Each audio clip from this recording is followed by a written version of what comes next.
लोगोसेयैनो दिनैनि बे खाथि गासा सावनाय फोरबोनि दिनावनो गोथार सानाव जोंनि बिटिसि ओनसोलनि मोनसेल' एयारपर्ट रुपसि एयारपर्टनिफ्राय एलायन्स एयारलाइन्सआ एर'प्लेन सार्भिसखौ रिजिउम खालामफिनदों आरो बे बोसोरसे धरि माने बन्द जानानै दं।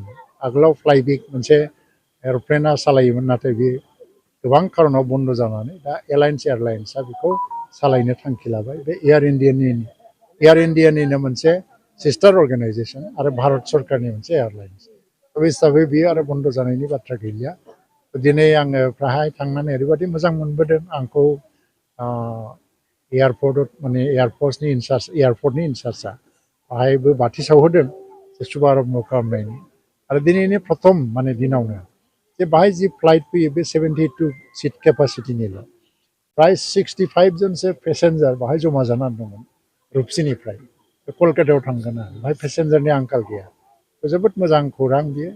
बेनिखायनो दिनैनि बे गोथार सानखौ आं जेब्लायबो गोसोआव लाखिसिगोन। रुपसि एयारपर्टआ मोनसे जि केटेगरिनि, बे केटेगरियाव थारमाने माखासे फेसिलिटिफ्रा गैया, जेरै नाइट लेन्डिं आरो रानवेया गुसुं जायो। रानवे गुसुं जायोबा गिदिर एर'प्लेना बारनो हाया। बे मोनसे प्रसेस सोलिबाय थादों डिपार्टमेन्टनिफ्राय आरो एयारपर्ट अथरिटि अफ इन्डियाबो सार्भे खालामबाय थादों जे रानवेखौ फोलावनो हायो नामा।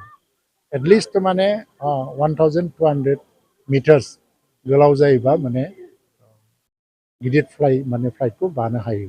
दासिमाव जोंहा 800 दङ आरो 800आबो कमप्लिटलि जोङो रानवेखौ बाहायजोबनो हाया।